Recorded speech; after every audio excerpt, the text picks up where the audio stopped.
নবী বলবে ইয়া রাব্বি নাফসি, আল্লাহ আমার কি উপায় হবে গো, আমার কি উপায় হবে, আমার কি উপায় হবে, আমার কি উপায় হবে। ইব্রাহিম খলিলুল্লাহ আল্লাহর সঙ্গে কথা বলতো। ইব্রাহিম খলিলুল্লাহ আল্লাহর বন্ধু উপাধি পাইছে খলিলুল্লাহ আল্লাহর বন্ধু। অসংখ্য পরীক্ষায় ইব্রাহিম নবীকে আল্লাহ পরীক্ষায় দিছে, ইব্রাহিম পরীক্ষায় ফার্স্ট ডিভিশনে পাস করছে। সেই ইব্রাহিম খলিলুল্লাহ বলবে ইয়া রাব্বি নাফসি, আল্লাহ হাসরের মাঠে আমার কি উপায় হবে। মূসা কালিমুল্লাহ আল্লাহর সঙ্গে কথা বলতো, এত কথা বলতো মূসা পয়গম্বর, সেই মূসাও বলবে ইয়া রাব্বি নাফসি, আমার কি উপায় হবে। এই ঈসা পয়গম্বর পর্যন্ত সবাই সেদিন আল্লাহর বিচারের অবস্থা দেখে তরতর করে কাঁপতে থাকবে। সবাই বলবে ইয়া রাব্বি নাফসি, ইয়া রাব্বি নাফসি। নবীরা যদি তরতর করে কাঁপে আর আপনার আর ফির যাইব সুপারিশ করতো, কথা বল না তিনি। নবীরা মাসুম, গুনাহ নাই, ফিরের গুনাহ আসেনি, কথা বল না, ফিরের গুনাহ আসেনি। আহলে হক যারা, তারা কোনোদিন বেপরদায় কারো সামনে যায় না। তাই কথাগুলি ইয়াদ রাখবেন, তাদের দরবারে গুরুও যায় না, ছাগলও যায় না। আমার যুবক ভাইরা, তাই আমি একটা কথা বলি, যেখানে আদম থেকে ঈসা পর্যন্ত বলে ইয়া রাব্বি নাফসি, আমার কি উপায় হবে, সেখানে কেমনে ভাবেন যে আপনার পীর সুপারিশ করবে। যেখানে নবীরা নিষ্পাপ, গুনাহই নাই, যাদের কোনো জবাব নাই, সেই নবীরা বলবে ইয়া রাব্বি নাফসি। সবাই বলবে ইয়া রাব্বি নাফসি, শুধুমাত্র কেবলমাত্র আমার নবী বলবে ইয়া রাব্বি উম্মতি। আমার আপনার নবী বলবে ইয়া রাব্বি উম্মতি, ইয়া রাব্বি উম্মতি, আল্লাহ আমার উম্মতের কি উপায় হবে। যুবক ভাইরা, এক দিলের কান লাগায় শুনেন, সেদিন আমার নবী ছাড়া সবাই যার যার ব্যক্তিগত চিন্তায় ব্যস্ত। আমার নবী নিজের কোনো চিন্তা নাই, উম্মতের চিন্তায় হাসরের মাঠে পাগল হয়ে যাবে। আল্লাহর নবী সেদিনও বলবে মালিক, আপনি সেজদায় পড়িয়া যখন নবী কাঁদবে, আল্লাহ তখন বলে ওয়ালা সাউফা ইউতিকা রাব্বুকা ফাতারদা। ওই যে আল্লাহ বলছে ও চিরেই আপনাকে আমি খুশি করব। এটার একটা ব্যাখ্যা হতে পারে, নবী যেদিন সেজদায় পড়ে যাবে সেদিন আল্লাহ হয়তোবা সান্ত্বনা দিবে, খুশি করবে। তবে কিতাবে বিভিন্ন সিরাত গ্রন্থে পাওয়া যায়, পয়গম্বর আল্লাহর কাছে বলবে মালিক কি এমন খুশি আমারে করবেন, আমাকে ততক্ষণ পর্যন্ত আপনি খুশি করতে পারবেন না যতক্ষণ আমার গুনাহগার উম্মত জাহান্নামে থাকবে। আমার একটা উম্মত যদি জাহান্নামের আগুনে জ্বলে গো, আমি নবীরে আপনি খুশি করতে পারবেন না। আল্লাহ বলেন ওয়ালা সাউফা ইউতিকা রাব্বুকা ফাতারদা, অচিরে আপনাকে খুশি করব। এরপরে আল্লাহ বলেন আলাম ইয়াজিদকা ইয়াতীমান ফাআওয়া, আল্লাহ বলেন আপনাকে কি আমি ইয়তীম অবস্থায় পাই নাই। ওই আগের জায়গায় আসেন, সূরাটা নাজিল হয়েছে নবীরে খুশি করার জন্য, ইয়াদ আছে কথা বলেন না। এখন আয়াতের দিকে ফলো করেন, প্রতিটা আয়াতে কিন্তু নবীরে খুশি করতেছে। আল্লাহ বলেন আলাম ইয়াজিদকা ইয়াতীমান ফাআওয়া, মানে নবীরে বুঝাইতেছে বন্ধু আপনি কি ইয়তীম ছিলেন না, আমি কি আপনাকে ইয়তীম অবস্থায় পাই নাই। কেন বলছে জানেন, ওই যে নবী 15 দিন কাঁদছে, মানুষ নবীরে বলছে আপনার আল্লাহ আপনারে ভুলে গেছে, আপনার রব আপনারে ভুলে গেছে। তাই প্রতিটা কথায় 15 দিন পর্যন্ত গোটা মক্কা নগরীর অলিতে গলিতে, এমন কি আমার নিজের মানুষ সহ সব জায়গায় আমার বিরোধিতা চলতেছে। কেউ বলতেছে আমার আল্লাহ নাকি আমারে ভুলে গেছে, কেউ বলতেছে আমার মালিক আমারে ভুলে গেছে। জিবরাইল, আমার মালিক সত্যি কি আমারে ভুলা গেল? কি এমন অপরাধ আমি করলাম, কি এমন কাজ করলাম যে মালিক আমার উপরে রাগ কইরা কোরআন নাজিল করে না? জিবরাইল রে, কোনটা কি ভাই কেন বইয়া করতে আসতেন তাই না আমার উপরে কেন সেটা বললেন গা বইয়া কথা কন। আল্লাহ রাব্বুল আলামিন বলেন জিবরাইল আলাইহিস সালাতু ওয়াস সালামকে যখন পাঠাইলেন জমিনে রাসূল তাকায়া দে জিবরাইল আসছে অভিমানের সুরে বলতেছে জিবরাইল 15 দিন আমারে গালমন্দ করলো গোটা মক্কার মানুষ আমার বিরোধিতা শুরু করে দিল এত কানলাম এ জিবরাইল কেন আসলি না যেখানে তুমি সকালে আসো বিকালে আসো 15 দিন কেন রে জিবরাইল তুই আসলি না জিবরাইল কয় হুজুর আমি আসতে চাই কিন্তু আমার মালিক আমার আসতে দেয় না। এ জিবরাইল তার মানে কি আমার নবী আমার আল্লাহ আমার প্রতি সত্যি কি রাগ করছে আমারে কি সত্যি বুইলা গেছে না হয় আমার মালিক তোমারে কেন আসতে দেয় না আমার মালিক তোমারে কেন আসতে দেয় না আমার মালিক কি আমারে ভুলা গেছে। আল্লাহর নবী কান্না শুরু করে দিল নবীর কান্না দেখে জিবরাইল বলে হুজুর আপনাকে আমার মালিক ভুলে নাই বলতে পারে না কিন্তু পয়গম্বর 15 দিন কেন আসি নাই জানেননি আপনার উম্মতকে শিক্ষা দেওয়ার জন্য। আগা পয়গম্বর 15 দিন আগে বেঈমানরা আপনার কাছে 3টা প্রশ্ন নিয়ে আসছিল তারা বলছিল 3 প্রশ্নের জবাব দেওয়ার জন্য আপনি বলছেন আগামী কালকে বলবেন এই কথাটা আল্লাহর কাছে মোটেও পছন্দ হয় নাই। কথা কি বুঝতেছেন? এবার কথাগুলি বোঝার চেষ্টা করেন 15 দিন পর্যন্ত মালিক কেন কোরআন নাজিল করে নাই এখানে শিক্ষা আছে। পয়গম্বর বলছে আগামী কালকে বলবো আল্লাহ বলেন এই কথাটা আমার পছন্দ হয় নাই কারণ আগামী কালকে বলবেন তার মানে ব্যক্তিগত হয়ে গেল আপনি সেখানে ইনশাআল্লাহটা বলেন নাই তাই আমার মালিকের পছন্দ হয় নাই। ইনশাআল্লাহ না বলার কারণে 15 দিন কোরআন নাজিল বন্ধ হয়ে গেল রে আমার নবী 15 দিন কাঁদছে শুধু ইনশাআল্লাহ না বলার কারণে।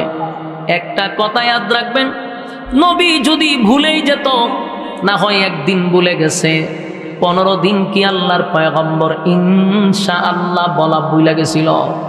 কথা হয় না না। আহলে সুন্নাত ওয়াল জামাতের আকীদা হলো নবীরা মাসুম নবীদের কোনো গুনাহ নাই। 2 নাম্বার হলো নবীরা গুনাহ করে না নবীরা ভুলও করে না। আল্লাহ মাঝে মধ্যে নবীদেরকে দিয়ে ভুল করায় উম্মতকে শিখানোর জন্য। ভুলা যদি যাইতো একদিন যাইতো 15 দিন ইনশাআল্লাহ বলে না তার মানে আল্লাহ নবীরে ভুলায়া দিছে কিয়ামত পর্যন্ত কোন উম্মত যেন কাজের আগে ইনশাআল্লাহ বলে ইনশাআল্লাহ যেন না ভুলে যায়। তাহলে আমরা যে কোনো কাজ করব কি বলবো?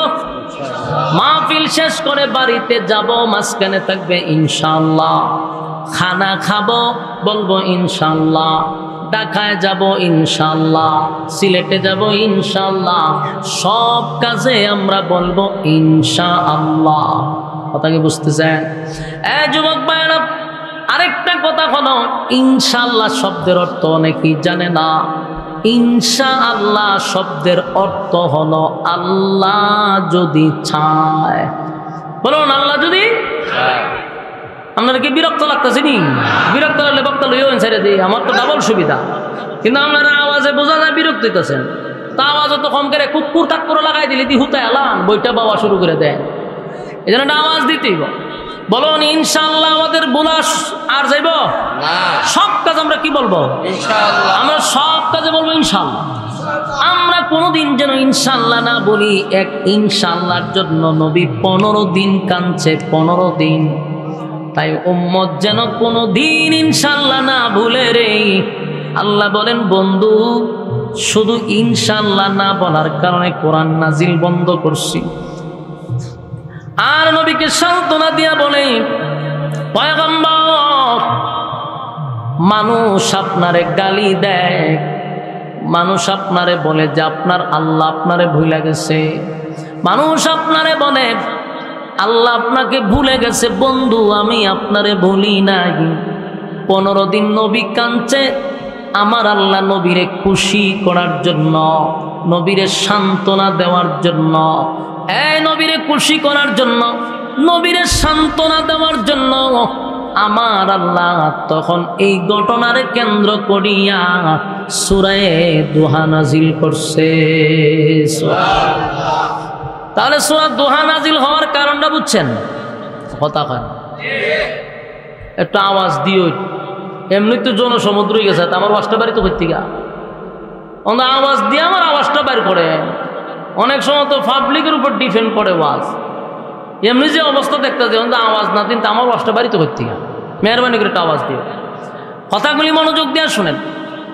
ইনশাআল্লাহ বলার না বলার কারণে 15 দিন বিরতি, এরপরে যে সূরাটা নাজিল হয়েছে 15 দিন পরে, এই সূরাটার নাম হলো সূরা দুহা। এই সূরা দুহা নাজিল করিয়া বন্ধুরে বন্ধু খুশি করছে। শুধু খুশি করে নাই, প্রতিটা আয়াতে আয়াতে আয়াতে যেন নবীরে খুশি করল। এই সূরার শুরুতে আল্লাহ কসম করছে দুইটা, জোরে কোন কয়টা?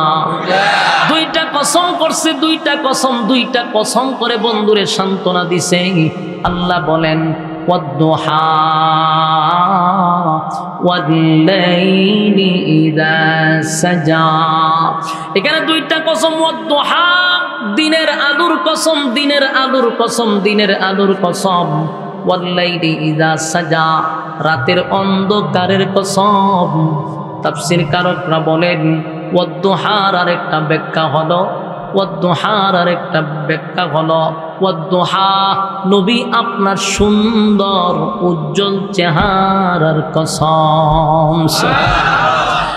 আর যুবক ভাইরা, এই মালিক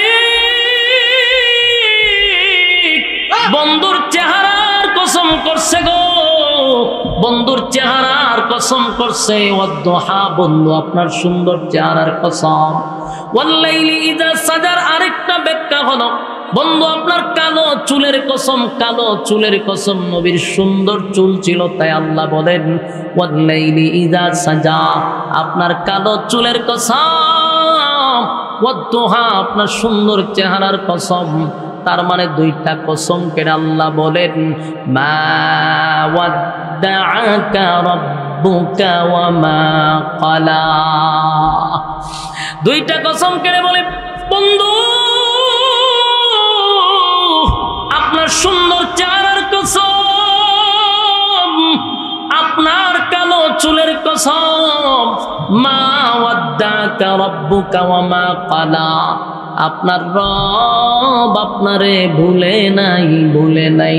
দুইটা কসম কেড়ে বলে মা ওয়াদ্দাকা রব্বুকা ওয়া মা ক্বালা আপনার রব আপনারে ভুলে নাই, ভুলে নাই, ভুলে নাই, ভুলতে পারে না। আপনাকে আগে যেমন মহব্বত করছে এখনো মহব্বত করে। মানুষ আপনাকে বলে আপনার রব আপনারে ভুলে গেছে, না বন্ধু, মা ওয়াদ্দাকা রব্বুকা ওয়া মা ক্বালা আপনার রব আপনারে ভুলে নাই। তাহলে এই আয়াত নাজিল করে দুইটা কসম করে আল্লাহ স্পষ্ট ঘোষণা দিল আপনাকে আমি ভুলি নাই, ভুলি নাই। প্রতিটা আয়াতের দিকে খেয়াল করবেন যেন বোঝা যায় আমার নবীরে খুশি করার জন্য আল্লাহ প্রতিটা আয়াত নাজিল করছে। সুবহানাল্লাহ। দুইটা কসম কেড়ে বলে মা ওয়াদ্দাকা রাব্বুকা ওয়া মা ক্বালা আপনার রব আপনারে ভুলে নাই। এরপর আল্লাহ বলেন وَلَلْآخِرَةُ خَيْرٌ لَكَ مِنَ الْأُولَى আল্লাহ বলেন وَلَلْآخِرَةُ خَيْرٌ لَكَ مِنَ الْأُولَى দুনিয়াতে আপনাকে আমি যা দিলাম, যা দিলাম, যা দিলাম বন্ধু কিছুই না, দুনিয়া কিছুই না, দুনিয়া কিছুই না। وَلَلْآخِرَةُ خَيْرٌ لَكَ مِنَ الْأُولَى বন্ধু আপনাকে পরবর্তীতে আমি এর থেকে কোটি কোটি গুণ বেশি দিব। চিৎকার দিয়া কোন সুবহানাল্লাহ। আল্লাহ বলেন ওয়ালাল আখিরাতু খায়রুল লাকা মিনাল উলা বন্ধু দুনিয়ায় আপনাকে যা দিছি গো কিছুই না, কিছুই না, কিছুই না। এর থেকে কোটি কোটি গুণ বেশি পরকালে আপনার জন্য বরাদ্দ রাখছি। খুব খেয়াল করবেন, প্রতিটা আয়াত যেন নবীরে খালি খুশি করে, প্রতিটা আয়াত যেন নবীরে খুশি করে। ওয়ালাল আখিরাতু খায়রুল লাকা মিনাল উলা। এখানে আরেকটা মেসেজ হলো, যিনি দুনিয়া বানাইল সেই মালিক নবীরে বলতেছে দুনিয়া কিছুই না, দুনিয়া কিছুই না, আমি আপনার জন্য পরবর্তী যুগে এর থেকে কোটি কোটি গুণ বেশি রাখছি। সুবহান। এরপর আল্লাহ পরের আয়াতে বলেন وَلَسَوْفَ يُعْطِيكَ رَبُّكَ فَتَرْضَىٰ। আল্লাহ বলেন وَلَسَوْفَ يُعْطِيكَ رَبُّكَ فَتَرْضَىٰ। বন্ধু, অচিরেই অচিরেই অচিরেই আপনাকে আমি খুশি করব, অচিরেই আপনাকে খুশি করব, এই অচিরেই আপনাকে খুশি করব। এই আয়াতের ব্যাখ্যা তাফসীর কারকরা বলেন এটার অনেকগুলা কারণ হতে পারে। আল্লাহ বলেন ওয়ালা সাউফা ইউতিকা রাব্বুকা ফাতারদা, আমি খুশি করব। কেমন খুশি করবে, এটা কিসের ইঙ্গিত যে আপনাকে অচিরেই খুশি করব? এর একটা কারণ তাফসীর কারকরা বলেন হয়তোবা মক্কা বিজয় রাসূলকে তখন বুঝাইছিল, হয়তোবা 7 আসমানে মেরাজে নবীরে নেওয়া হয়েছিল, এটার ইঙ্গিত হতে পারে। আরেকটা ইঙ্গিত হলো হাসরের মাঠে নবীকে আল্লাহ খুশি করবে। ওয়ালাসাউফা ইউতিকা রাব্বুকা ফাতারদা, এটার একটা কারণ মক্কা বিজয়। 2 নম্বর কারণ হতে পারে আল্লাহ রাব্বুল আলামিন বন্ধুরে দাওয়াত দিয়া, বন্ধুরে দুনিয়ার থেকে দাওয়াত দিছে, দাওয়াত দিয়া 7 আসমান টপকাইয়া আর শাজিমে নিছে বন্ধুরে বন্ধুর পাশে বসাইয়া আমার আল্লাহ বন্ধুর সঙ্গে গল্প করছে। সুবহান। আদম আলাইহিস সালাতু ওয়াস সালাম ঈসা পয়গম্বর পর্যন্ত লক্ষাধিক নবী রাসূল আল্লাহ পাঠাইলো, লক্ষাধিক নবী রাসূল দুনিয়াতে আসছে রে, কিন্তু কোন নবী রাসূলকে আল্লাহ দাওয়াত দিয়া 7 আসমানে উঠায় নাই। আমার আল্লাহ 7 আসমানে উঠায় নাই, সিদরাতুল মুনতাহা টপকায় নাই, আরশে আজিমে বসায় নাই, বন্ধুরে বন্ধুর পাশে বসাইয়া আল্লাহ গল্প করে। এটা ওয়ালা সাউফা ইউতিকা রাব্বুকা ফাতারদা, এর ব্যাখ্যা হতে পারে যে আল্লাহ বন্ধুরে খুশি করব, অচিরেই খুশি, অচিরেই আপনাকে খুশি করব। পরবর্তীতে মেরাজ হতে পারে, মক্কা বিজয় হতে পারে। আরেকটা কারণ হতে পারে হাসরের মাঠে নবীকে আল্লাহ একটা সুপার পাওয়ার দিবে। সুবহানাল্লাহ। একটা পাওয়ার দিবে, পাওয়ার। এই পাওয়ারটা শুধু সমস্ত নবী রাসূলগণের মধ্যে আমার নবীকে দেওয়া হবে, এর বাহিরে কোনো নবী রাসূলকে এই পাওয়ার দেওয়া হবে না। পাওয়ারটার নাম হলো সুপারিশ। পাওয়ারটার নাম কি? যুবক ভাইরা, আজকাল অন্য নবীর কথা তো বাদই, এখন দেখা যায় অনেক ফিররাও বলে সুপারিশ করে। এরা ওয়াজ করেনি, কত ফির কত মুরিদান বানায় কয় সুপারিশ করব। চিন্তা করেন, অথচ আমরা কোরআন হাদিস রিসার্চ করে যা পাইছি, আমি আয়াত বলে আপনারা বাংলাতে গিয়ে অর্থ দেখবেন মিলেনি। আল্লাহ বলেন ইয়াউমা ইয়াফিরুল মারউ মিন আখিহি ওয়া উম্মিহি ওয়া আবি ওয়া সাহিবাতিহি ওয়া বানি। যেই সমস্ত পীরেরা বলে আমরা তোমাদেরকে সুপারিশ করব, জুতা দা 5 মিনিট বাইরানির পরে জিগাইবেন এই আয়াতের ব্যাখ্যাটা কর।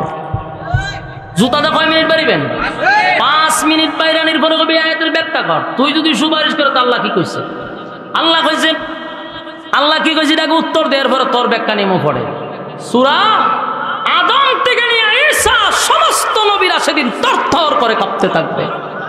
আল্লাহ বলেন ইয়াউমা ইয়াফিরুল মারউ মিন আখিহি ওয়া উম্মিহি ওয়া আবি। আল্লাহ কয় সেদিন মা তার সন্তানের পরিচয় দিবে না, বাবা সন্তানের পরিচয় দিবে না।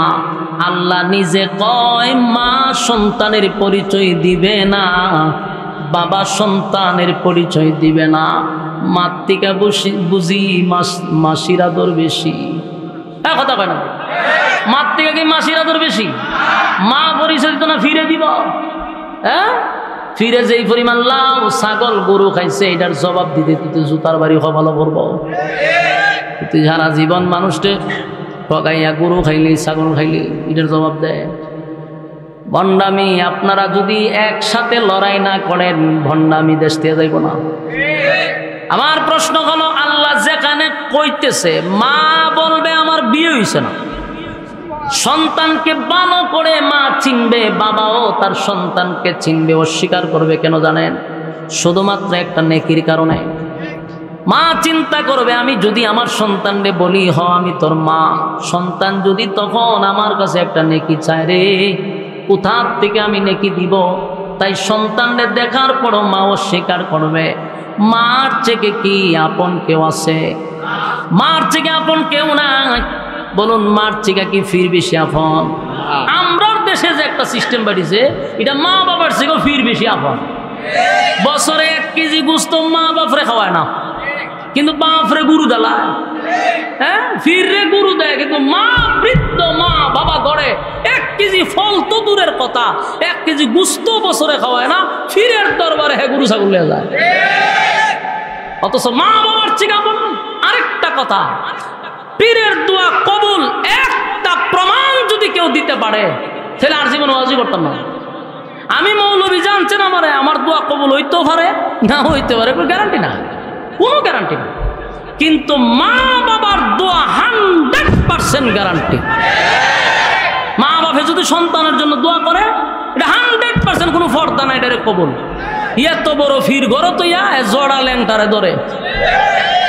হ্যাঁ, আশ্চর্য কারবার না এগুলো। এইগুলা তো আপনারা মনে কষ্ট পান।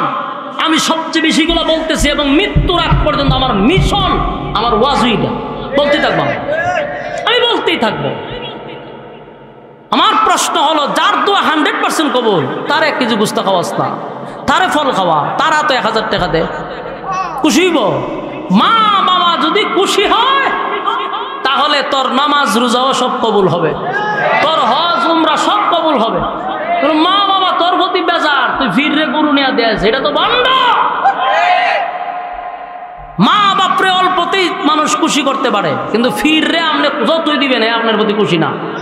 কেন খুশি না? আপনি দিয়েছেন 1000, আগের মুড়িতে দিয়ে গেছে 2000, আপনার বিল আছে কথা কয় না, তার কাছে আপনার মূল্য নেই তো। আপনি দিয়েছেন খালা একটা মুরুখ, আরেকবারটা ছাগল দিয়ে গেছে, আপনার মুড়িদানের দাম নাই এর কাছে। কিন্তু মা বাবাকে আপনি 500 টাকা তো দেন, খুশি, ঠিক নেই? মাঝে মধ্যে মা বাবার হাতে টাকা দিবেন, এটা খুশি হইব, দোয়া কবুল হইব। ফিরে দিয়া জীবনে খুশি করতে পারবেন না। আমার মতো হুজুর আপনি খাওয়াইও খুশি করতে পারবেন না। আপনি দিচ্ছেন 10 পদ খাবার, কালকে আমি খাবো 20 পদ, আপনার কথা আমার ইয়াদ থাকবো? দরকার নেই তো। আপনি নিজের মা বাপরে খাওয়া, এই জায়গা খুশি, আর সে আজিম খুশি। সুবহানাল্লাহ। ফিরছি না গিয়া ধরে জড়ারে যে মুত্যা পানি লয় না, এটারও ধরে। আমার যুবক ভাইরা, আমাদের দায়িত্ব হলো বলা, আর আপনাদের কাজ হলো মানা। মানা না মানা এটা আপনাদের একান্ত ব্যক্তিগত, কিন্তু আমার ইমানি দায়িত্ব হক কথাটা সব জায়গায় শোনায়া দেওয়া। আমি আমার দায়িত্ব পালন করছি। মানা না মানা এটা আপনার একান্ত ব্যক্তিগত। আমি বলছি না যে আপনার মানতেই হবে, এটা আপনার ব্যাপার। রাসূলকে আল্লাহ দুনিয়ায় পাঠায় বলছে, হুজুর আল্লাহ নিজে বলছে, পয়গম্বর বন্ধু আপনারা পাঠাইছি আমি ওয়াজ করবার লেগা। হেদায়েত আমি দিব কাকে আর কারে দিব না এটা তো আমার ব্যক্তিগত। রাসূল যদি হেদায়েতের মালিক হইতো তাহলে আবু তালেব সবার আগে জান্নাতে যেত, কথা হয় না? আবু তালেব সবার আগে জান্নাতে চলে যেত। কিন্তু আবু তালেব জান্নাতে যায় না কেন? নবী হেদায়েতের মালিক না, নবী ওয়াজ করছে, আল্লাহ সিদ্ধান্ত নিছে কারে হেদায়েত দিবে কারে দিবে না। আমরার ওয়াজ করা হইলো দায়িত্ব, হেদায়েত দিবে আল্লাহ, কথা ঠিক? আল্লাহ বলেন ওয়ালাল আখিরাতু খায়রুল লাকা মিনাল উলা, দুনিয়া কিছুই না, পরবর্তীতে আপনার জন্য নিয়ামত রাখছি।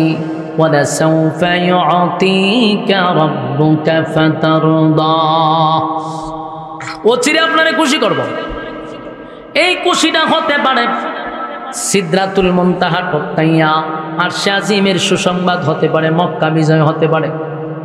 আরেকটা বিজয় হলো কিয়ামতের ময়দানে নবীর সুপার পাওয়ার দিবে, এটার নাম হলো সুপারিশ। নাম কি? আমার যুবক ভাইরা, দিলের কান লাগাইয়া এখন কথাগুলি মনোযোগ দিয়া শুনেন।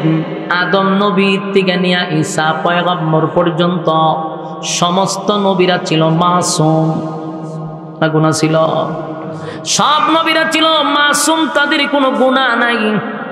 আর পয়গম্বররা আদম থেকে নিয়ে ঈসা রূহুল্লাহ পর্যন্ত আল্লাহর কাছে সেদিন কিয়ামতের মাঠে সব নবীরাই বলতে থাকবে ইয়া রাব্বি নাফসি। আদম নবী বলবে ইয়া রাব্বি নাফসি, আল্লাহ আমার কি উপায় হবে গো, আমার কি উপায় হবে, আমার কি উপায় হবে, আমার কি উপায় হবে। ইব্রাহিম খলিলুল্লাহ আল্লাহর সঙ্গে কথা বলতো। ইব্রাহিম খলিলুল্লাহ আল্লাহর বন্ধু উপাধি পাইছে খলিলুল্লাহ, আল্লাহর বন্ধু। অসংখ্য পরীক্ষায় ইব্রাহিম নবীকে আল্লাহ পরীক্ষায় দিছে। ইব্রাহিম পরীক্ষায় ফার্স্ট ডিভিশনে পাস করছে। সেই ইব্রাহিম খলিলুল্লাহ বলবে ইয়া রাব্বি নাফসি, আল্লাহ হাসরের মাঠে আমার কি উপায় হবে। মুসা কালিমুল্লাহ আল্লাহর সঙ্গে কথা বলতো, এত কথা বলতো মুসা পয়গম্বর। সেই মুসাও বলবে ইয়া রাব্বি নাফসি, আমার কি উপায় হবে। এই ঈসা পয়গম্বর পর্যন্ত সবাই সেদিন আল্লাহর বিচারের অবস্থা দেখে তরতর করে কাঁপতে থাকবে। সবাই বলবে ইয়া রাব্বি নাফসি, ইয়া রাব্বি নাফসি। নবীরা যদি তরতর করে কাঁপে আর আপনার আর ফির যাইব সুপারিশ করতো, কথা বল না তিনি। নবীরা মাসুম, গুনাহ নাই, ফিরের গুনাহ আসেনি, কথা বল না, ফিরের গুনাহ আসেনি।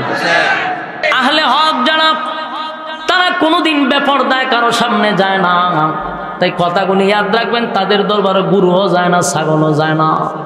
আমার যুবক ভাইরা, তাই আমি একটা কথা বলি, যেখানে আদম থেকে ঈসা পর্যন্ত বলে ইয়া রাব্বি নাফসি, আমার কি উপায় হবে, সেখানে কেমনে ভাবেন যে আপনার পীর সুপারিশ করবে। যেখানে নবীরা নিষ্পাপ, গুনাই নাই, যাদের কোনো জবাব নাই, সেই নবীরা বলবে ইয়া রাব্বি নাফসি। সবাই বলবে ইয়া রাব্বি নাফসি, শুধুমাত্র কেবলমাত্র আমার নবী বলবে ইয়া রাব্বি উম্মতি। আমার আপনার নবী বলবে ইয়া রাব্বি উম্মতি, ইয়া রাব্বি উম্মতি, আল্লাহ আমার উম্মতের কি উপায় হবে।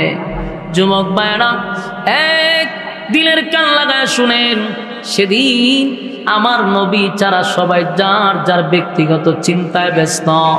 আমার নবী নিজের কোনো চিন্তা নাই, উম্মতের চিন্তায় হাসরের মাঠে পাগল হয়ে যাবে। আল্লাহর নবী সেদিনও বলবে মালিক, আপনি সেজদায় পড়িয়া যখন নবী কানবে, আল্লাহ তখন বলে ওয়ালা সাউফা ইউতিকা রাব্বুকা ফাতারদা। ওই যে আল্লাহ বলছে ও চিরেই আপনাকে আমি খুশি করব। এটার একটা ব্যাখ্যা হতে পারে, নবী যেদিন সেজদায় পড়ে যাবে সেদিন আল্লাহ হয়তোবা সান্ত্বনা দিবে, খুশি করবে। তবে কিতাবে বিভিন্ন সিরাত গ্রন্থে পাওয়া যায়, পয়গম্বর আল্লাহর কাছে বলবে মালিক কি এমন খুশি আমারে করবেন, আমাকে ততক্ষণ পর্যন্ত আপনি খুশি করতে পারবেন না যতক্ষণ আমার গুনাহগার উম্মত জাহান্নামে থাকবে। আমার একটা উম্মত যদি জাহান্নামের আগুনে জ্বলে গো, আমি নবীরে আপনি খুশি করতে পারবেন না। আল্লাহ বলেন ওয়ালা সাউফা ইউতিকা রাব্বুকা ফাতারদা, অচিরে আপনাকে খুশি করব। এরপরে আল্লাহ বলেন আলাম ইয়াজিদকা ইয়াতীমান ফাআওয়া, আল্লাহ বলেন আপনাকে কি আমি ইয়তীম অবস্থায় পাই নাই। ওই আগের জায়গায় আসেন, সূরাটা নাজিল হয়েছে নবীরে খুশি করার জন্য, ইয়াদ আছে কথা বলেন। এখন আয়াতের দিকে ফলো করেন, প্রতিটা আয়াতে কিন্তু নবীরে খুশি করতেছে। আল্লাহ বলেন আলাম ইয়াজিদকা ইয়াতীমান ফাআওয়া, মানে নবীরে বুঝাইতেছে বন্ধু আপনি কি ইয়তীম ছিলেন না, আমি কি আপনাকে ইয়তীম অবস্থায় পাই নাই। কেন বলছে জানেন, ওই যে নবী 15 দিন কাঁদছে, মানুষ নবীরে বলছে আপনার আল্লাহ আপনারে ভুলে গেছে, আপনার রব আপনারে ভুলে গেছে। তাই প্রতিটা কথায় আল্লাহ বন্ধুরে খুশি করতেছে। দেখবেন কোনো বন্ধুর সাথে যদি বন্ধুর দূরত্ব হয়, ঝগড়া হয়, বন্ধুর সাথে বন্ধুর যদি কোনো অভিমান হয়, এক বন্ধু আরেক বন্ধুরে শুনাইয়া বলে, দোস্ত তোর যেই সময় তোর কিছুই ছিল না, আমি তোর টাকা পয়সা দিয়া ব্যবসা দড়াইয়া দিছি, তুই বিদেশ যাওয়ার সময় আমি টাকা দিছি, অমুক জায়গায় মুসিবতে পড়ছ আমি তোরে উদ্ধার করছি, তোর সব বিপদে আমি ছিলাম, তোরে সাইরা যাই নাই। এই কথাগুলি বলার উদ্দেশ্য হলো বন্ধুরে স্মরণ করায়া দেওয়া, অতীত তোমার সঙ্গে ছিলাম, এখনো তোমার সঙ্গে আছি। আমার যুবক ভাইরা, আল্লাহ বলেন, আলাম ইয়াজিদকা ইয়াতীমান ফাআওয়া, বন্ধু আপনি কি এতিম ছিলেন না? আমি আল্লাহ কি আপনাকে এতিম অবস্থায় পাই নাই? আমি কি আপনাকে আশ্রয় দেয় নাই? ওই অতীতের কথা নবীরে স্মরণ করাইয়া সান্ত্বনা দিতেছে। এরপর আল্লাহ বলেন, ওয়াজাদাকা দাল্লান ফাহাদা, আল্লাহ রাব্বুল আলামিন বলেন, বন্ধু আপনি তো পথহারা অবস্থায় ছিলেন, অবহেলিত ছিলেন, কারণ নবীর বাবা নাই, নবীর মাও চলে গেছে, দাদাও চলে গেছে, আত্মীয় স্বজন নবীর পাশে নাই, নবী এতিম। এই অবস্থায়ও আমি আপনাকে ছাড়ি নাই, পথহারা হইতে আপনাকে আমি দেই নাই। কারণ যেই ছেলেটার মা না থাকে, বাবাও যদি না থাকে, আত্মীয় স্বজন যদি তার কাছে না থাকে, এই ছেলেটা ভালো হয় না, এটা পড়ালেখাও করতে পারে না, এই ছেলেটা আস্তে আস্তে টুকাই হয়, পথভ্রষ্ট হয়, ঠিক নেই। আল্লাহ বলে, বন্ধু আপনার বাবা নাই, মাও নাই, কেউ নাই, তখনও আমি আল্লাহ আপনাকে বলি নাই। বন্ধু আপনি পথহারা হইতে আমি আপনাকে দেই নাই, আপনি অবহেলিত থাকলেও আমি আপনার কাছ থেকে যাই নাই। ওয়াজাদাকা দাল্লান ফাহাদা, আমি আপনাকে তখনও ছাড়ি নাই। এরপর আল্লাহ বলে, ওয়াজাদাকা আইলান ফাআগনা, এই আয়াতটা একটু খেয়াল করবেন। আল্লাহ বলেন, ওয়াজাদাকা আইলান ফাআগনা, বন্ধু আপনি কি নিঃস্ব ছিলেন না? আপনি কি গরিব ছিলেন না?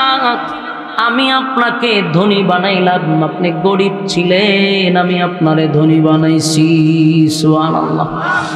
ওয়াজাদাকা আইলান ফাআগনা, আপনারা বাংলাতেও দেখে নেবেন অর্থগুলা। আল্লাহ বলেন, ওয়াজাদাকা আইলান ফাআগনা, আপনি গরিব ছিলেন, আমি আপনারে ধনী বানাইছি।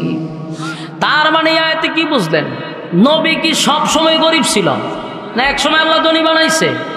তাহলে সারা জীবন যে ওয়াজ করে, খানো দইরা ওয়াজ করে, নবীর পেটে পাথর, নবী গরিব কইতে দেশটার 12 বাজালিস।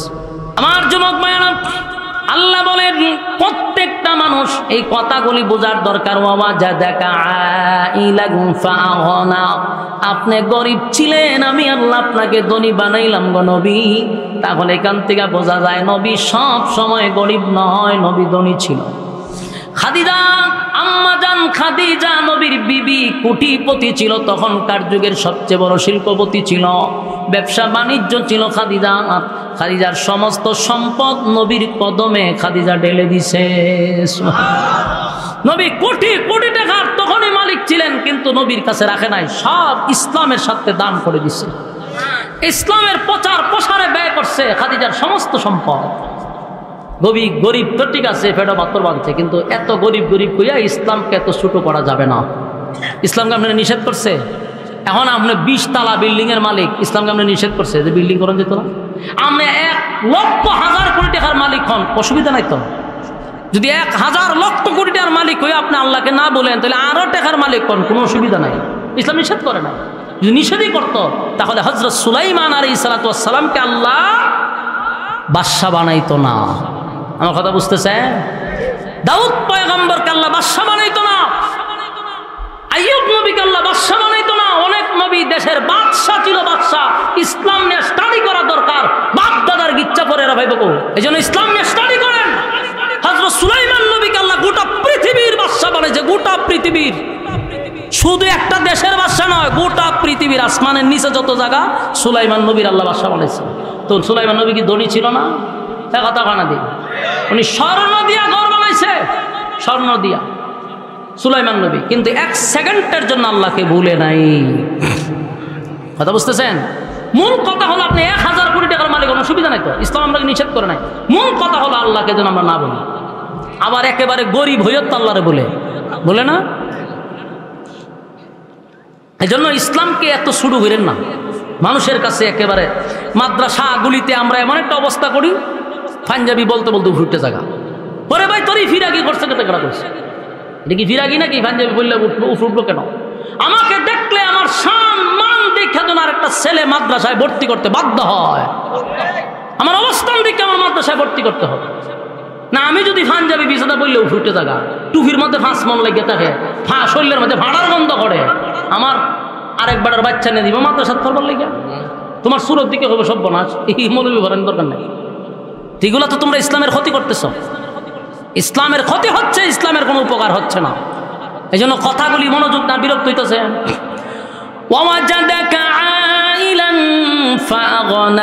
আল্লাহ বলেন আপনি গরিব ছিলেন, আমি ধনী বানাইছি। তাহলে দেখেন প্রতিটা আয়াতে আমার আল্লাহ নবীরে স্মরণ করায়া দেয়। এরপরে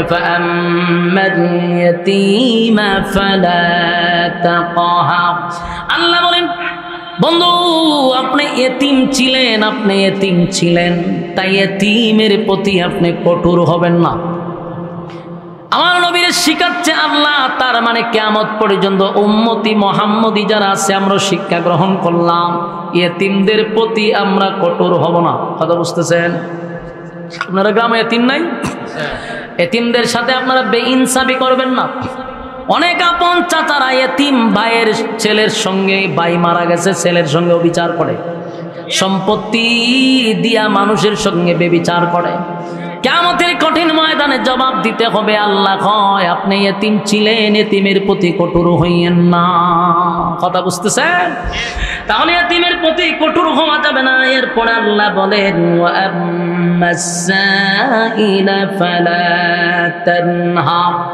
এবং আপনি যারা দরিদ্র মানুষ তাদের সঙ্গে কঠোরতা করবেন না, তাদের সাথে এমন ভাবে কথা বলবেন না যে কথার দ্বারা তারা কষ্ট পায়। কথা বুঝতেছেন? মানুষের সাথে আচরণ এমন করা যাবে না যে আমার আচরণে বোঝা যায় যে বাপরে বাপের টেকা অনন মানুষ ছিল না। না বাপ সাপ ধরে বড়লোক হওয়ার পরে আপনি তুচ্ছ তাচ্ছিল্য করে আপনার সহপাঠীদের সাথে খারাপ আচরণ করতে পারবেন না।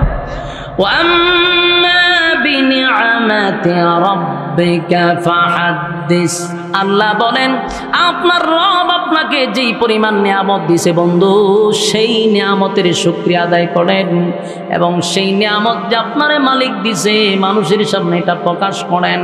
আমার যুবক ভাইয়েরা, আমার মালিক আপনি আমারে যতটুক নিয়ামত দিছে এই নিয়ামত পাইয়া আমরা খুশি না বেজার? আল্লাহর কাছে শুকরিয়া আদায় করা দরকার। মালিক যেই হালতে যেই অবস্থায় রাখছো আলহামদুলিল্লাহ। কথা হয় না? আপনারা কি বেজার হইতেছেন? সব হালতে শুকরিয়া আদায় করবো কার? গরিব অবস্থায়ও আপনার বলবো আলহামদুলিল্লাহ। আবার ধনীও যদি হই সেখানে তাই কেউ বলবো আলহামদুলিল্লাহ। মুসিবতে যদি পড়ি মুসিবতে পড়াও বলবো আলহামদুলিল্লাহ। আমার মালিক আমার যেই অবস্থায় রাখছে সেই হালতের উপরে আলহামদুলিল্লাহ। আমার যুবক ভাইরা, সূরা দুহা নাজিল করে আল্লাহ শেষ পর্যন্ত নবীরে নসিহত করলেন আর প্রতিটা আয়াতে আয়াতে বন্ধুরে খুশি করলেন। এই আয়াতের শুরুতে 2টা কসম কইরা নবীরে খুশি করলেন। ওয়াদ্দুহা দিনের আলোর কসম, ওয়াদ্দুহা নবীর সুন্দর চেহারার কসম, ওয়াল্লাইলি ইযা সাজা রাতের অন্ধকারের কসম, ওয়াল্লাইলি ইযা সাজা বন্ধু কানে চুকানো চুলের কসম। মা ওয়াদ্দাআকা রাব্বুকা ওয়া মা কালা। 2টা কসম কেড়ে বলে বন্ধু বলি না আপনাকে ভুলি নাই বলতে পারি না। যুবক ভাইরা, গোটা মক্কা নগরীতে চলিতে গলিতে গ্রামে গঞ্জে শহরে বন্দরে সব জায়গায় নবীর বিরোধিতা শুরু করে দিল। আবু জাহেল, আবু লাহাব, উতবা, উতাইবা সবাই বলতে লাগলো, দেখছো মুহাম্মদের আল্লাহ মুহাম্মদকে ভুলে গেছে। আমরা 3টা প্রশ্নের জবাব দিতে পারলো না, সে নাকি আমাদের বাপ দাদার ধর্ম বাদ দিয়া একত্ববাদী খোদার উপরে ঈমান আনার কথা বলে। 3টা প্রশ্নের জবাব দিতে পারে না। 15 দিন আয়াত বন্ধ হওয়ার পরে আল্লাহ যে সূরাটা নাজিল করলো, সেই সূরাটার নাম সূরা দোহা। আর দোহার শুরুতে 2টা কসম কেড়ে গোটা পৃথিবীর উম্মতি মুহাম্মদীকে আল্লাহ জানায়া দিল, ওয়াদ-দোহা কসম দিনের আলো, ওয়াল-লাইলি ইযা সাজা রাতের অন্ধকারের কসম। বেঈমানরা আপনার উপরে যে অভিযোগ টানছে গো নবী, আমি আল্লাহ ওয়াদা দিলাম 2টা কসম কেড়ে বললাম। আশ্চর্যের ব্যাপার হলো আল্লাহ কসম কইরা তাদেরকে দাঁত ভাঙ্গা জবাব দিয়া বলে, মা ওয়াদ্দাকা রাব্বুকা ওয়া মা ক্বালা। আপনার রব আগেও বলে নাই, এখনো না, পরেও না। আপনার রব আপনাকে বলতে পারে না, ভুলে নাই। এরপর আল্লাহ বলেন, ওয়ালা সাউফা ইউতিকা রাব্বুকা ফাতারদা। এই আয়াত দিয়ে নবীরে খুশি করবে, এটাও আমার আল্লাহ জানায়া দিছে। ওয়ালা সাউফা ইউতিকা রাব্বুকা ফাতারদা, এটা দিয়া বুঝাই দিল বন্ধু অচিরেই আপনাকে খুশি করব। তাহলে আমি প্রতিটা কথাই বললাম, খুশি কখন করতে পারে? 3টা জায়গায়। একটা হলো মেরাজের রজনী, আরেকটা হলো মক্কা বিজয়, আরেকটা হলো হাসরের মাঠে। বলুন সুপারিশ করবে কে? আরো জোরে, আরো জোরে কোন কে? নবী সুপারিশ করবে, এটাতে একমত আছেন তো ইনশাআল্লাহ? কারা কারা আছেন হাত তুলেন। লিল্লাহে তাকবীর, লিল্লাহে তাকবীর। হাত তুলেন, বলে ইনশাআল্লাহ আমরা এই আকীদায় বিশ্বাসী, আমাদের নবী সুপারিশকারী। কথা কেন? নবী ছাড়া কোন ফির ফকির সুপারিশ করার ক্ষমতা রাখে না। রাজি আছি ইনশাআল্লাহ? আল্লাহ আমাদের বুঝার, মানার, আমল করার তৌফিক দান করুক, সকলে বলি আমিন। সম্মানিত সুধী, এই আতিপুরা আমার জীবনের প্রথম আসছে। এরপর আপনারা যতটুকু পারছেন গরমের মধ্যে এই বেকওয়ার্ড একটা জায়গায় আপনারা আরামের ঘুম হারাম করে নরমাল বিছানায় অনেকক্ষণ সময় বসে কোরআনের কথাগুলি শুনছেন। আমার যতটুক সাধ্য ছিল বোঝানোর চেষ্টা করেছি। আল্লাহ তাআলা বলনেওয়ালাকে, শুননেওয়ালাকে, উভয়কে সহি আমল করার তৌফিক দান করুক, সকলে বলে আমিন। সবার কাছে দোয়া চেয়ে বিদায় নিচ্ছি। আসসালামু আলাইকুম ওয়া রাহমাতুল্লাহি ওয়া বারাকাতুহু।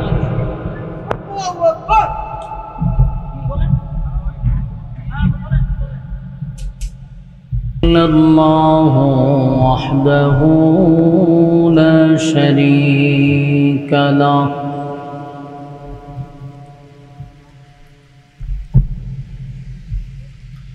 وأشهد أن سيدنا وسندنا وحبيبنا ومولانا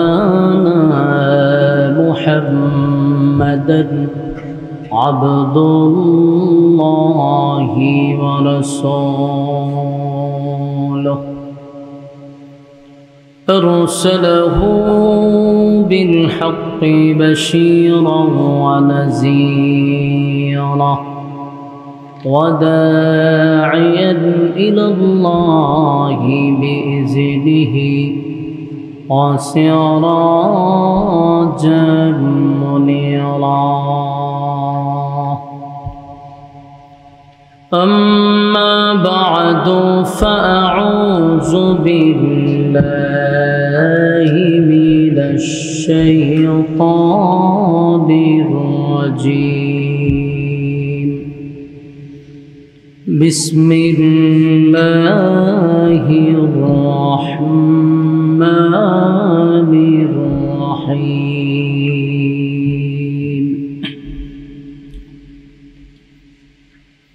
والضحى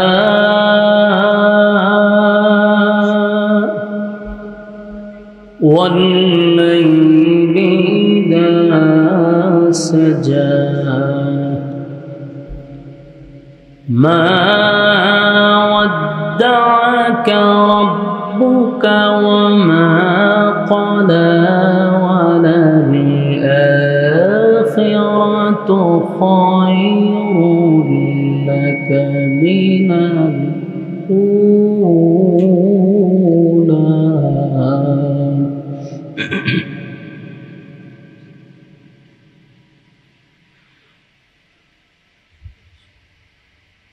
ما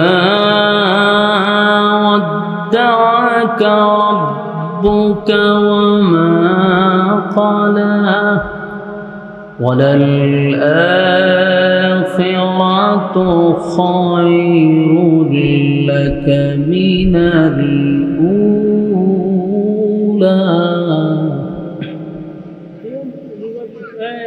হালকাই করে রাখেন, বক্সে করে রাখেন, হালকাই করে রাখেন, হালকাই করে রাখেন বক্সে।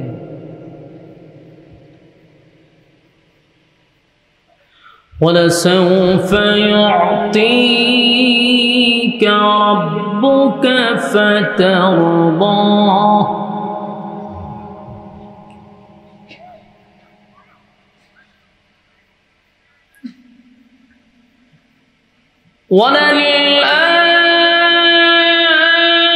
وللآخرة خير لك من الأولى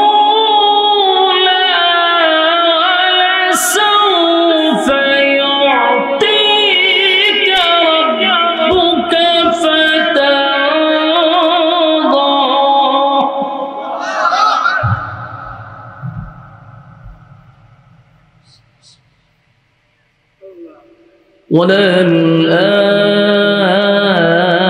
وللآخرة خير لك من الأولى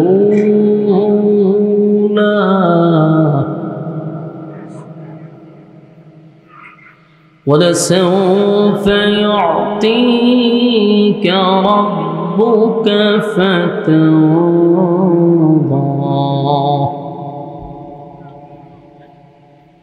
ألم يجدك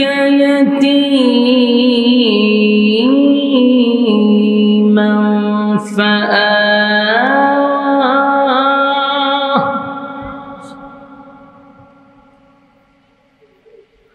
ووجدك ضالا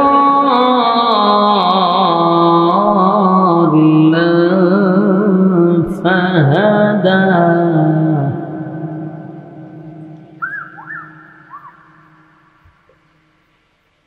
ألم يجدك يتيما فآوى ووجدك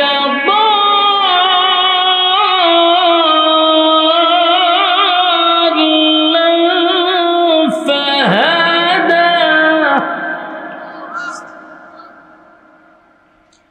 ولسوف يعطيك ربك فترضى.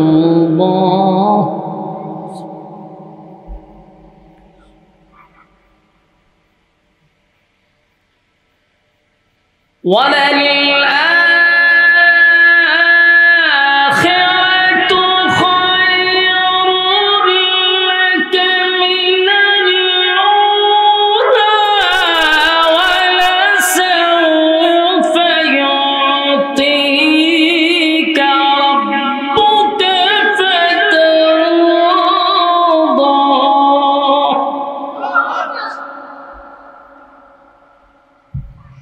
ألم يجدك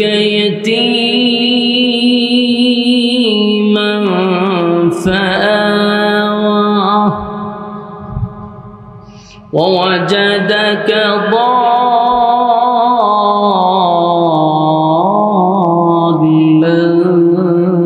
فهدى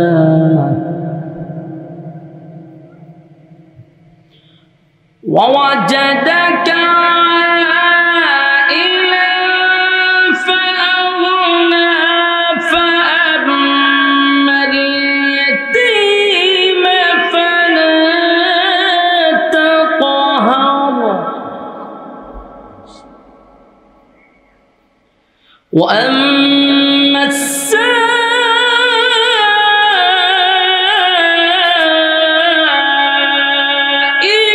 فلا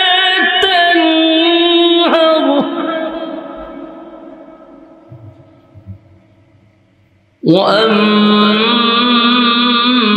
السائل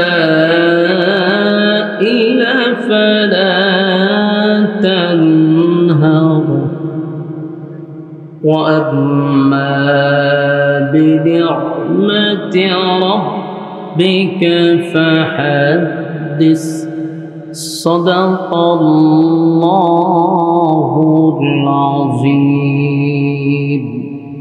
দুরূদ শরীফ পড়েন আল্লাহুম্মা সাল্লি আলা মুহাম্মাদিন ওয়া আলা একটু কমান وعلى آله وأصحابه وبارك وسلم اللهم بارك على محمد وعلى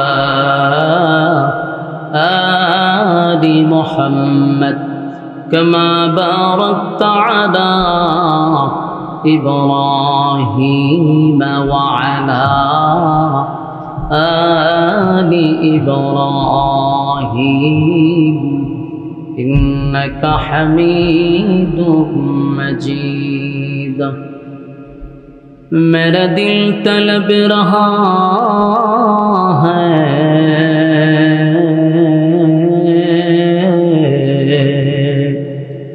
मेरे जल रहा है सीना ए दवा वही मिलेंगी मुझे ले चलो मदीना बलगल औला बिकमालिही शौबत तुझे बिजमालिही हसनत जमीआ खिसालिही सल्लो मदीना मदीना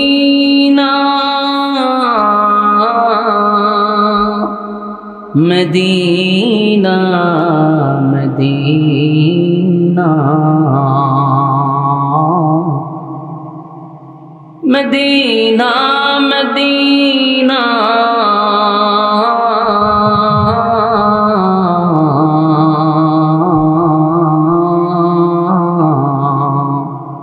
मुमिनों की गुनगुना है दीदारे मदीना आशिकों की तमन्ना है बलगल औला बिकमालिही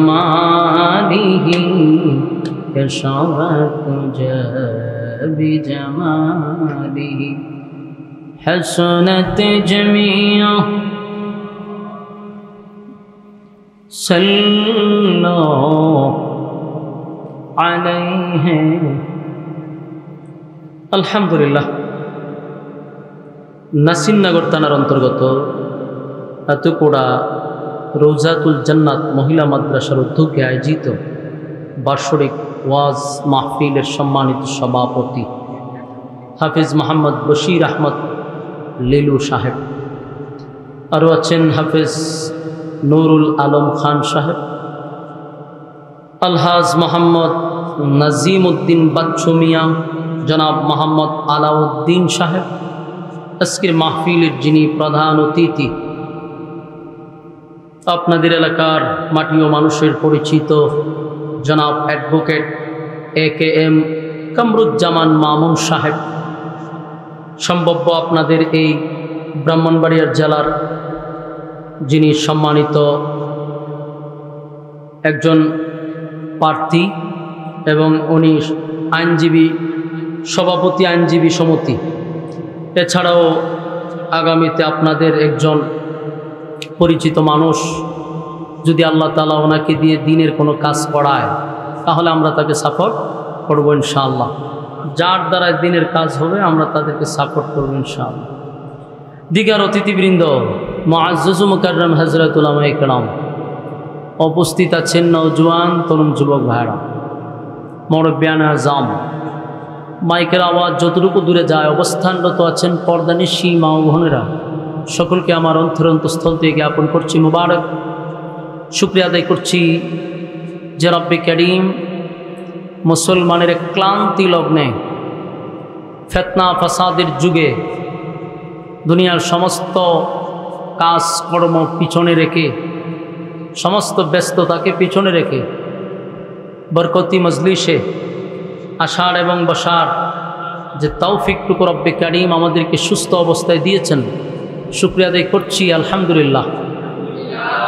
লক্ষ কোটি দুরুদ এবং সালাম আল্লাহর সৃষ্টির প্রধান আকর্ষণ জনাবে মুহাম্মদুর রাসূলুল্লাহ সাল্লাল্লাহু আলাইহি ওয়াসাল্লামের উপর। সম্মানিত সদী, রাস্তাঘাটে দোকানপাটে যে সমস্ত ভাইয়েরা অনর্থক অকারণে নিষ্প্রয়োজনে সময়টুকু বেহুদা নষ্ট করতেছেন, মেহেরবানি করে আমরা প্যান্ডেলের ভিতরে চলে আসি।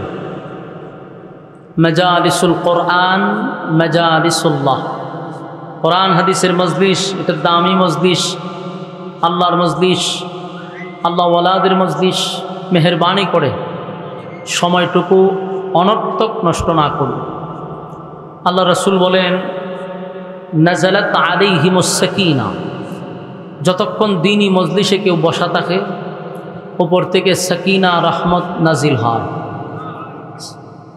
এই জন্য প্যান্ডেলের বাহিরে কিন্তু রহমত নাজিল হয় না, যতক্ষণ দিনই মজলিসে থাকবেন। আর যারা মাইকের আওয়াজ শুনতেছেন তাদের উদ্দেশ্যে বলবো, আগামীকাল পর্যন্ত যদি বেঁচে থাকি, আমাদেরকে যদি আল্লাহ হায়াত দেয় আগামীকাল পর্যন্ত, তাহলে আমরা আড্ডাও মারতে পারবো, গল্পও করতে পারবো, বেহুদা সময় নষ্ট করতে পারবো। কারণ যার যে অভ্যাস, আপনার আড্ডা মাইরা অভ্যাস, গল্প করে অভ্যস্ত, বেহুদা সময় নষ্ট করে আপনি অভ্যস্ত, তা আপনার জন্য কালকেও সময় আছে। কিন্তু আগামীকাল বেঁচে থাকলে এই মাহফিলটাতে বসার কোনো সুযোগ নাই, তাহলে গল্প করার সুযোগ আছে। কথা বুঝেননি আমার? হা না কর, গল্প করার সুযোগ আছে, কিন্তু মাহফিলটা শোনার সুযোগ নেই।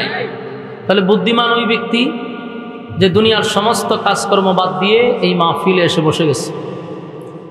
আমার সময়ও খুব অল্প, লম্বা সময় যে আপনাদের সামনে কথা বলবো সুযোগও নাই।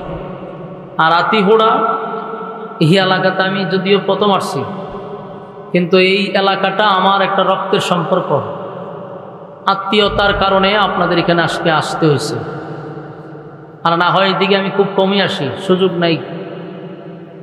আমি এলাকার মানুষ, কিন্তু আমার টানে দূরে, দূর দূরান্তে, উত্তরবঙ্গে, দক্ষিণবঙ্গে, এদিকে চলে যায় আমি। তো যেহেতু এখানে একটা আত্মীয়তার সম্পর্ক আছে, অনেক আত্মীয়, একদিকে ফুফুর বাড়ি, আবার ফুফাত্তো বোনের জামাইয়ের বাড়ি, আবার চাচাত্তো বোনের জামাইয়ের বাড়ি, বিভিন্ন আত্মীয় আছে। এই সুবাদেই আমরা এখানে আসছি। তা আমি আপনাদের যতই আত্মীয় হই, কিন্তু আমি আপনাদের জন্য মেহমান, আপনারা হলেন মেজবান। রাসূলের সুন্নাহ হলো মেহমানকে কদর করা। তো রাস্তাঘাটে যারা আছেন আপনারা বৈশা যাওয়াটাই হলো আমাদেরকে কদর করা। আমরা মেহেরবানি করে প্যান্ডেলে চলে আসব। আমি আপনাদের সামনে কোরআনের 93 নম্বর সূরা, প্রসিদ্ধ সূরা 30 পাড়ায় যে সূরাটি স্থান পেয়েছে, সূরাটির নাম হলো সূরা দুহা। কমপ্লিট তেলাওয়াত করেছি। সূরা অথবা আয়াত আল্লাহ যে নাজিল করছে, 3টা কারণের ভিতরে নাজিল হয়েছে। কোনো সময় কোনো ঘটনারে কেন্দ্র করে নাজিল করছে, কোনো সময় কোনো প্রশ্নের উত্তরে নাজিল করছে, কোনো সময় কোনো সমস্যার সমাধান দেওয়ার জন্য নাজিল করছে। তাহলে বলুন, নাজিলের কারণ কয়টা ছিল? 3টা। এই 3 কারণের ভিতরে নাজিল হয়েছে।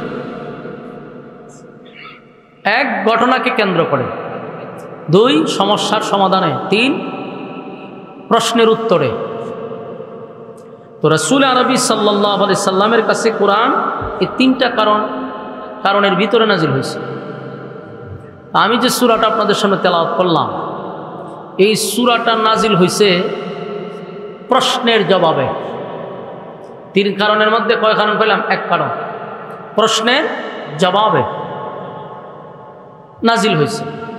কিন্তু ভিতরের আয়াতগুলি তার অর্থ যদি আপনারা শুনেন তাহলে বুঝবেন এই সূরাটা আল্লাহ নাজিল করছে শুধুমাত্র কেবলমাত্র রাসূলকে খুশি করার জন্য। আপনার এলাকাতে সুবহানাল্লাহ আছেন এমনি থাকলে হয়ে। এই সূরা নাজিল হয়েছে প্রতিটা আয়াতে আয়াতে যেন বোঝা যায় রাসূলকে খুশি করার জন্য, সান্ত্বনা দেওয়ার জন্য, আনন্দ দেওয়ার জন্য আল্লাহ রাব্বুল আলামিন সূরা নাজিল করছে। আশপাশে কথা না বলি, কথা না বলি, খুব মনোযোগ সহকারে কথাগুলি শ্রবণ করবেন।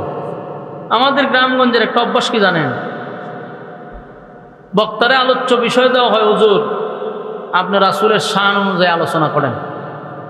তখন শান দিলে পড়ে বক্তায় আধা ঘন্টা নেয় জিগির, আধা ঘন্টা নেয় গালাগালি, আধা ঘন্টা নেয় কুকুর কাকুর, এরপরে গল্প গিচ্ছা কাহিনী হইয়া হয় সময়ের অভাবে ওয়াজ করতে পারলাম না। আফসোস এই জাতির জন্য যাদের মধ্যে আল্লাহ তাআলা বুঝ দিছে না। আমরা দোয়া করি তাদেরকে বুঝ দেওয়ার জন্য। আমি ওয়াজ মাহফিলে আসছি, আমাকে দিনই কিছু কথা শোনার উদ্দেশ্যে এখানে ইনভাইট করা হয়েছে। আপনাদের মূল্যবান সময় নষ্ট করে এখানে বসছেন কি গাঁজা করি কথা শোনার জন্য? জিকির শিখবার জন্য? জিকির কি দলীয়ভাবে দরকার? কারণ কি আসছে?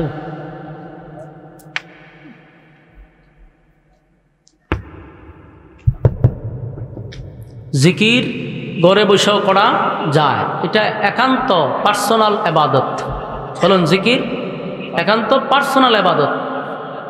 এটা হাজার মানুষ লইয়া আধা ঘন্টা খাটানোর কোনো সুযোগ নাই, এগুলো সময় অপচয় করা। দুই নাম্বার হলো নবীর শানে বলার কথা বললে সে গান গাওয়া শুরু করে দেয়। যদি জিজ্ঞাসা করি গান গাছ কেন, গান না শান গাই। তো ভাই তুমি আলোচনা করে কোরআন দিয়ে শান গাও। আল্লাহ কোরআনে নবীর শানে সূরাই নাজিল করছে। আমার কথা কি বুঝতেছেন? নবীর শানে আল্লাহ সূরাই তো নাজিল করছে। তোমার আলোচনা যদি করতে হয় কোরআন দিয়ে করো। মানুষ দুনিয়ার সমস্ত কাজকর্ম বাদ দিয়া তোমার এখানে আসছে কি গিচ্ছা শুনবার লেগিয়া?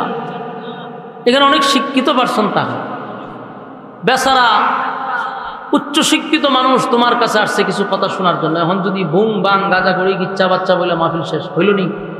এজন্য আমাদের কথাগুলি যেন কাজে লাগে, মানুষের মধ্যে যেন বুঝে আসে, চেষ্টা করবো ইনশাআল্লাহ। ইকো কমান, ইকো আরো কমান। এই জন্য আমি প্রথমেই বলছি সূরার নাম্বার কত? 93। ইয়াদ রাখেন, নাম্বার কত? 93 নম্বর সূরা। ভাই ইকো আরো কমান, ইকো আরো কমান। ওই আপনার কি কয়টা রে মনিটরের সাউন্ড একটু কমান, মনিটর হালকা কমান। তো রাসূল আরবি সাল্লাল্লাহু আলাইহি সাল্লামের শানে আল্লাহ সূরাই নাজিল করছে। আমি আপনাদের সামনে যে সূরাটা কমপ্লিট তেলাওয়াত করছি, এই সূরাটা নাজিল হয়েছে প্রশ্নের জবাবে। আবারও বলছি, মনোযোগ সহকারে কথাগুলি শুনবেন, তাহলে বাড়ির যাওয়ার সময় বুঝবেন যে না একটা সাবজেক্টের উপরে আমরা আলোচনাটা শুনতে পারছি। এটা মাথায় অনেকক্ষণ আমরা থাকবে, কিন্তু ভূমিকাটা মনোযোগ সহকারে শুনতে হবে। নাজিল হওয়ার কারণটা কি ছিল, তার প্রেক্ষাপট কি, কোন ঘটনাকে কেন্দ্র করে কোন প্রশ্নের উত্তরে আল্লাহ নাজিল করল, এটাকে তাফসিরের ভাষায় বলা হয় শানে নজুল।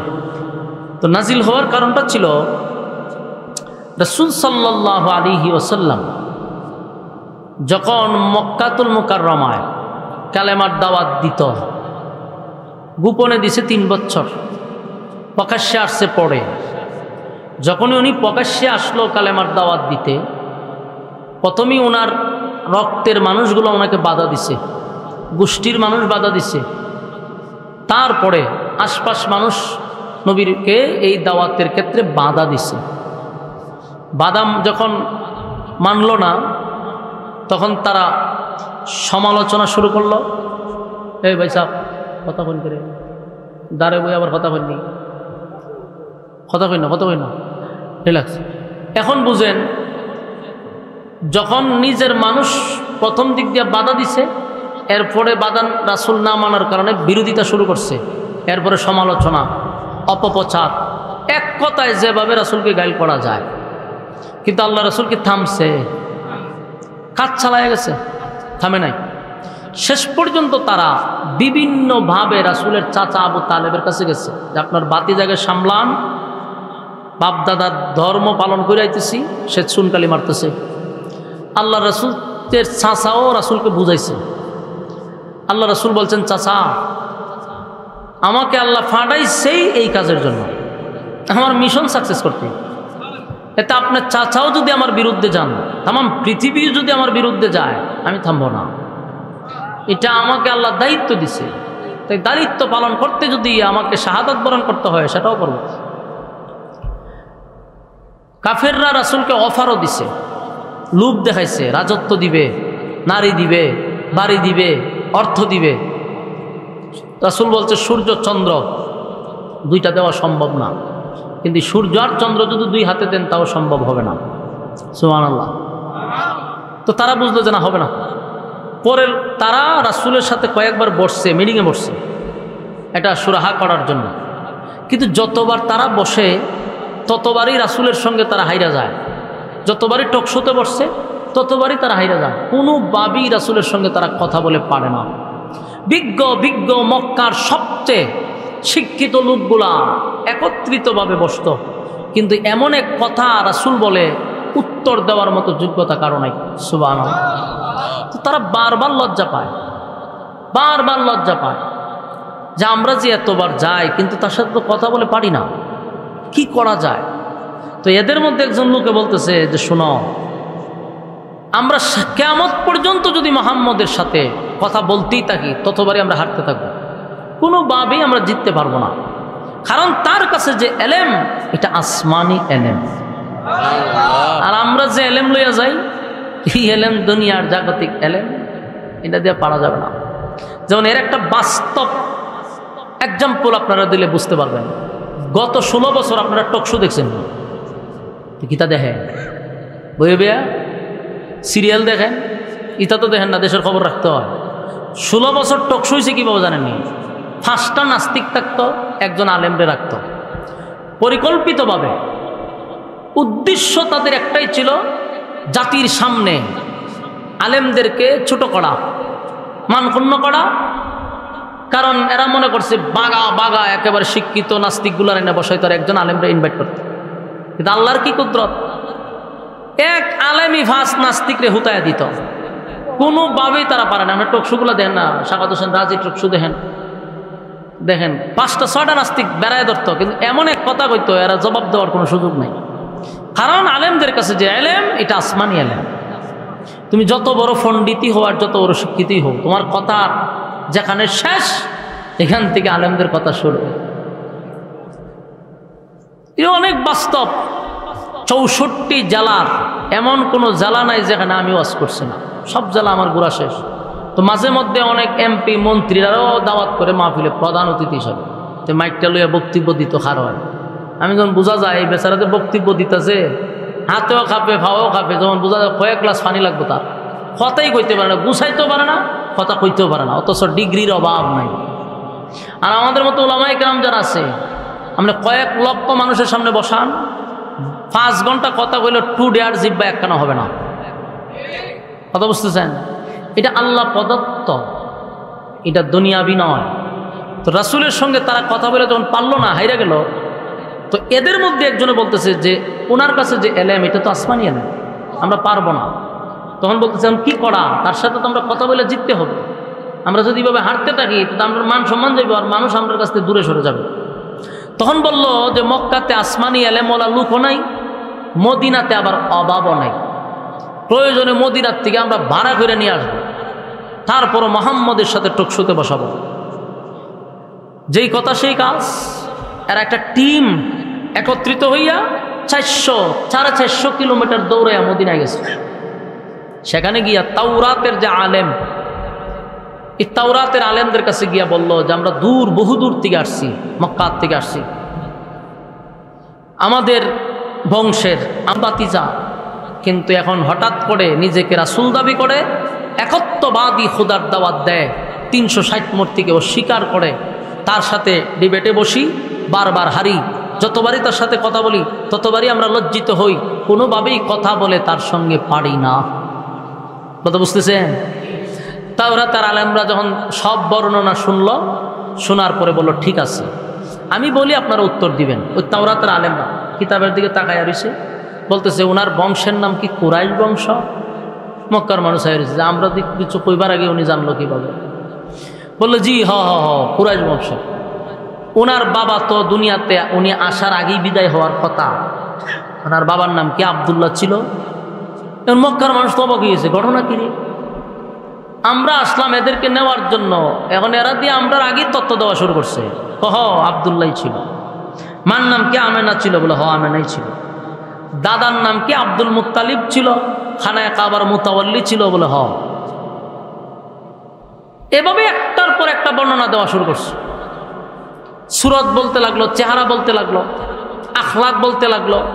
যত বলে মক্কার মানুষ অবাক হয় যে আমরা আসার আগে তত্ত্ব পাইল কোথায়? তাওরাতের আলেম বলল এই তত্ত্ব আমার কিতাবে দেওয়া আছে। সুবহানাল্লাহ। উনি যে আসবে এই কিতাবই সব বর্ণনা দেওয়া আছে। তো তোমাদের বক্তব্য অনুযায়ী আমরা যেই নবীর অপেক্ষায় ছিলাম উনি সেই লোক। সুবহানাল্লাহ। তো বললো যে আমরা আর যাওয়ার দরকার নেই, আমরা আর এখানে যাওয়ার দরকার নেই। ওনাকে গিয়ে 3টা প্রশ্ন করবা, যদি 3 প্রশ্নের জবাব উনি দিতে পারে সব বন্ধ করে তোমরা কালেমা পড়ে ঈমান আনবা। বুঝতেছেন নি ঘটনা? এরা গেছিল বাড়া কইরা আনতো রাসূলকে কথা দিয়ে হারাইবার লেগে। হেরাই কইতেছে যে আপনি যান 3টা প্রশ্ন করবেন, যদি 3 প্রশ্নের জবাব দিতে পারে তাহলে উনি আল্লাহর পয়গম্বর, সন্দেহ নাই। কারণ এই 3 প্রশ্নের জবাব কোন নবী রাসূল ছাড়া পৃথিবীর কেউ দিতে পারবে না। ব্যর্থ হইয়া বারাক্রান্ত মন নিয়া তারা আবার মদিনার থেকে 400 কিলোমিটার দূরে মক্কায় আসছে। মনটা খুব খারাপ, গেছিল হায়ার করে আনবার লেখা। যাই হোক, পরে আবার আর একটা টিম গঠন করে রাসূলের কাছে গেছে, গিয়া বলল মুহাম্মদ সাল্লাল্লাহু আলাইহি ওয়াসাল্লাম, আপনি তো আমাদেরই বাতিজা, আমাদেরই গোষ্ঠীর, আমাদেরই রক্তের, আমরা চাই না আপনার কাছ থেকে আমরা দূরে থাকি, আপনাকে নিয়ে আমরা চলতে চাই।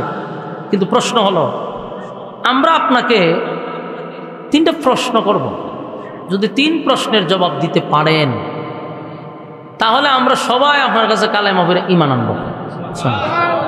রাসূল চিন্তা হলো সর্বনাশ, যারা আসছে এরা মক্কার সব মাতা, এই মাতাটি যদি কালেমা পড়ে তাহলে তো আমার দিনের দাওয়াত দিতে আর কোনো সমস্যা নেই। রাসূল খুব খুশি হয়েছে, বললো ঠিক আছে কোনো অসুবিধা নাই, আপনারা আগামীকাল খাইছেন। এই লোকগুলা সব চলে গেছে। রাসূলের ধারণা হলো সকালে জিব্রাইল আসতেছে, বিকালে আসতেছে, সন্ধ্যায় আসতেছে, সবসময় জিব্রাইলের আসা যাওয়া। তো 3 প্রশ্ন বললে জিব্রাইল বইলা দিব, আমি জানাই দিব। কথা বুঝতেছেন? এখান থেকে একটা বিষয় আমাদের জানা দরকার, রাসূলকে আল্লাহ যা জানাইতো রাসূল তা জানতো না। আপনারা আওয়াজে গীতা বোঝা আগের থেকেই সব জানতো, হ্যাঁ লক্ষণ দিয়ে হয় আপনার আওয়াজে। রাসূল যে আগের থেকেই জানতো তাহলে 3 প্রশ্নের জবাব জাকাতি দিয়ে দেওয়ার কথা ছিল। কথা দিয়ে না আপনারা, লক্ষণ তো খুব খারাপ, আওয়াজে হয়েছে হুজুর হয়েছে না। কথা মনোযোগ দিয়ে শুনেন এবং বুঝেন। দলিল আছে তো, আমি ওই যে ক্যাম্বাসারের মতো দলিল না, কোরআন সামনে তৈয়া দলিল হইব। আল্লাহ কোরআনের এই সূরা কেন নাজিল করতে বিলম্ব করলো, এটা তো শানে নজরুল আছে তো, সাবাবাজির ক্যাম্বাসারি না, মনোযোগ দিয়ে শুনে। যখন 3 প্রশ্ন তারা রাসূলের কাছে করলো, তার রাসূল সাথে সাথে কেন উত্তর দিল না? এটা প্রমাণ করে রাসূলকে আল্লাহ যতক্ষণ না জানাইছে রাসূল ততক্ষণ কোনো কথা বলতেন না। রাসূল বললেন আমি আগামীকালকে জানাবো। তার মানে জিব্রাইল জানাইলে রাসূল জানবে, আল্লাহ যতক্ষণ না জানায় রাসূল বলবে কেমনে? কিন্তু ঘটনাক্রমে জিব্রাইল আসছে না। জিব্রাইল আসে নাই রাতেও না দিনেও না, পরের দিন আবার লোক আইছে, কেউ আমরা প্রশ্নের উত্তর কই? রাসূল আজকেও বলতেছে যে আজকেও হবে না, আগামীকাল কাইছেন। 2 দিন গেল, কিন্তু আগামীকালকে যে বলছে এদিনও জিব্রাইল আসে নাই। এখন ঘটনা কি? 2 দিন, 3 দিন, 4 দিন, 5 দিন, 6 দিন পর্যন্ত এরা খালি গিয়ে চেয়ারাইছে, আর রাসূল প্রত্যেক দিনই হয় আগামীকাল আগামীকাল। আচ্ছা এখন আসেন, আপনারা এই মসজিদের যিনি ইমাম সাহেবের কাছে আপনারা একজন মুসল্লি গিয়ে হুজুর হুজুর আমার একটা ফতোয়া দরকার, দেখেন জানি মাসলাটা কীভাবে হইব। ইমাম সাহেব বলছে ঠিক আছে আপনি কালকে আইসেন। আমনেও মনে মনে ভাববেন অসুবিধা নেই, হুজুরের তো রাত্রে বইয়া কিতাব কিতাব দেখবো, মোতালা করেন না জানাই তো, আচ্ছা অসুবিধা না হুজুর, কালকে আসবো।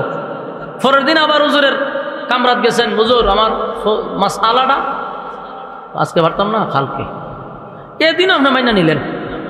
3 দিনের মাথায় গিয়ে বললেন হুজুর কিতাব মাসলা পাইছেন নি, কারণ আজ করতে হইতো না, কালকে আমরা গুছা উঠবো নি, কথা হয় না দিই গুছা উঠলে পরে আপনি কিতাব করবেন, আপনি হুজুরের সমালোচনা করবেন। সমালোচনা সিস্টেম কি? দোকানে গিয়ে বইব, বেশ আল হইব, দয়া হইব করি। আমরা যে একটা ইমাম সাহেব রাখছে, দূর দূর দূর দূর দূর কোনো খামেরই না, ঠিক নেই। 3 দিন গেলাম, বেটা একটা মাছ আলোয় হইতারে না, এই পরিমাণ গরম ভাত আর এই পরিমাণ খাওয়ান আমরা খাওয়াই, বেটা খায় আর গইরায়, কিন্তু উত্তর দিতে পারলো না। না না ইমাম সাহেব বলা না, যত বদনাম আছে ইমাম সাহেবের রাস্তাঘাটে সব জায়গা করবে। ঠিক তেমনি ভাবে 1500 বছর আগের মানুষ তো আরো খারাপ। এই ওই যুগটাকে বলা হয়তো জাহিলিয়তের যুগ, বর্বরের যুগ। এরা কত খারাপ আছে, হেরা করছে কি 6 দিন পর্যন্ত যখন প্রশ্নের উত্তর হয়েছে না, তখন ওই শহরে বন্দরে গ্রামে গঞ্জে সব জায়গায় নবীর বিরুদ্ধে সমালোচনা শুরু করছে। হয় দেখছা, আমরা প্রথমেই কইছিলাম আমরা বাপ দাদা ধর্ম ডুবাইবার লেগেছে, কই আজকে 6 দিন ধরে যাইতেছি, বেটা প্রশ্নের উত্তরই দিতে পারে না, লাগাই দিল সমালোচনা। 10 দিন হয়ে গেল সমালোচনা। আল্লাহর রাসূলই এত পেরেশানিতে পড়ছে যে ঘটনা কি, সকালে জিব্রাইল আসে, বিকালে আসে, এখন আজকে 10 দিন ধরে জিব্রাইল না, ঘটনাটা রাসূল নিজেও পেরেশানি করতেছে, আর অন্যদিকে সমালোচনার জোয়ার বইছে। কথা বুঝতেছেন? 1 দিন 2 দিন নয়, প্রায় কোনো জায়গায় আসছে 40 দিন, কোনো জায়গায় 15 দিন, 22 দিন ওহী নাজিল বন্ধ, জিব্রাইল আসাও বন্ধ। এখন বুঝেন রাসূল কতটা পেরেশানিতে আছে।